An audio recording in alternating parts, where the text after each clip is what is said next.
Masechet Shabbat, Daf, Kuf Lamed Vav, résumé.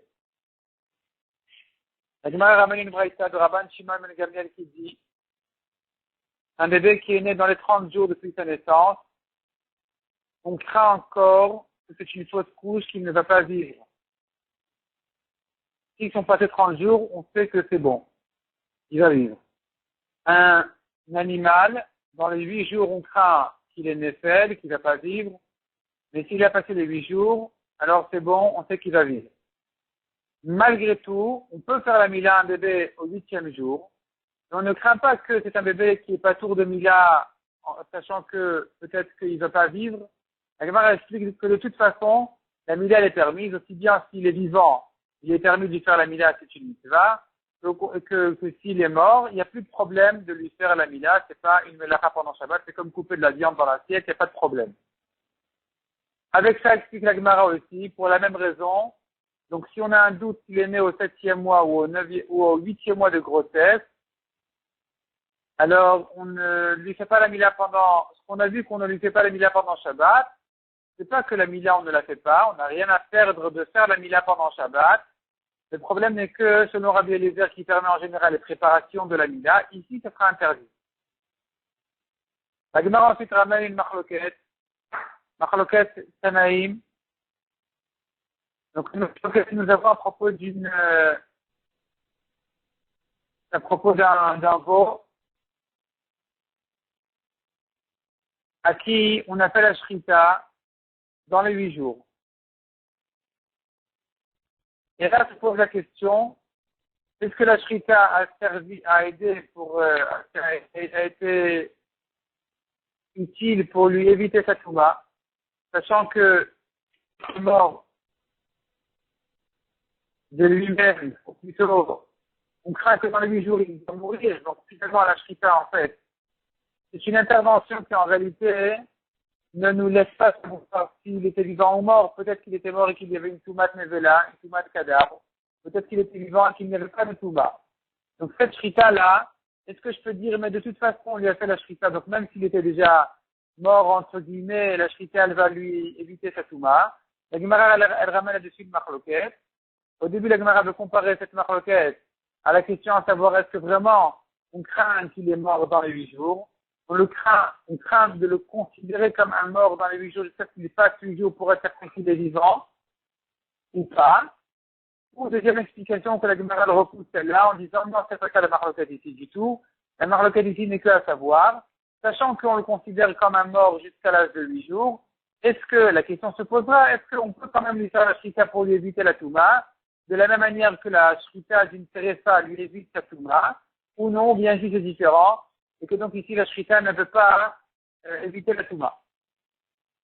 La Gemara ensuite ramène que sur ce Rabban Shimon ben Gamliel, les Chachamim sont en discussion, ils ne sont pas d'accord avec cette manière de voir les choses, que dans les 8 jours pour un animal, ou dans les 30 jours pour un homme, on le considère comme un mort, mais cependant la halakha est quand même comme Rabban Shimon ben Gamliel. Et à propos de quoi exactement se situe la machloket des Chachamim? La Gemara conclut que, dans le cas où le bébé est mort de lui-même, selon tout le monde, on le considère comme un nefel. On le considère rétroactivement comme un bébé qui est né mort, qui ne pouvait pas vivre. Leur discussion n'est que dans le cas où, dans les 30 jours, donc dans ce temps-là, il a été dévoré par un lion, il a eu un accident, donc il y a eu ici une raison spéciale pour laquelle il est mort. C'est là où selon Rabban Shimon ben Gamliel, j'ai dit non, mais de toute façon, on le considère comme un mort ce temps-là. Et selon Chachamim, on dit que non. Puisqu'il est mort pour une raison spéciale, alors on suppose qu'il devait vivre et que c'est qu'à cause de cette raison-là qu'il est mort, mais sinon il devait vivre. Et la nafkamina, elle est pour savoir est-ce que sa mère elle est psura de Khalitsa et de Hiboum, oui ou non. Donc il s'agit d'un cas où le père de cet enfant-là qui est mort par accident, son père est mort avant sa naissance, il n'a pas laissé d'autres enfants que lui. Et la question se pose, sachant que cet enfant est venu après la mort de son père, est-ce que je le considère comme un enfant vivant qui fait que son père a laissé une descendance sur terre et que donc sa mère n'a pas besoin de faire Khalitsa ni Hiboum, ou je le considère comme mort, ce qui fait que sa mère doit faire Khalitsa ou Hiboum.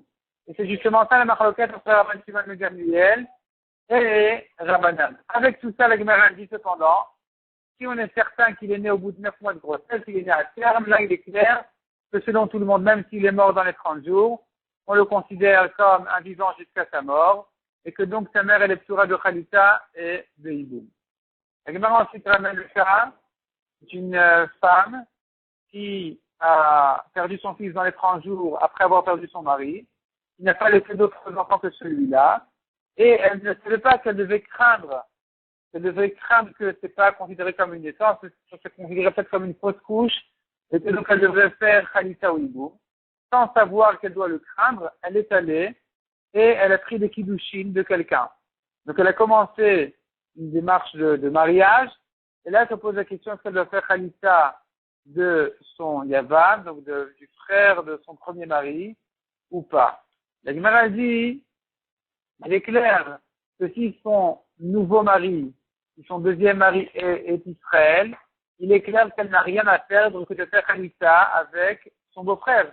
Mais si le deuxième mari est Cohen, là, si elle va faire Khalita, en craignant que l'enfant n'était pas considéré comme vivant, là, elle risque donc, si elle fera Khalita, elle va perdre son deuxième mari parce que le Cohen n'a pas le droit de se marier avec une femme qui a une Khalita. Et donc, c'est là où vient une marloquette entre les Amoraïm, à savoir est-ce qu'elle doit faire la Khalita ou qu'elle peut espérer, supposer, considérer que le petit était vivant et que donc était considéré comme vivant jusqu'à sa mort et que donc il se trouve que cette femme-là est psura de Khalita. La Gemara ensuite ramène la vie de Rabbi Isaac qui disait dans la Mishnah, qui avait été cité dans le verset avant, et qui disait qu'un droginos, on lui fait la mila même pendant Shabbat, autrement dit on le considère comme un garçon, et la Gemara dit qu'en réalité ça on apprend du Passouk, que ici exceptionnellement on le considère comme un garçon, mais pour d'autres halachot, alors on verra effectivement que Rabbi Isaac aussi est d'accord qu'on ne le considère pas comme un garçon.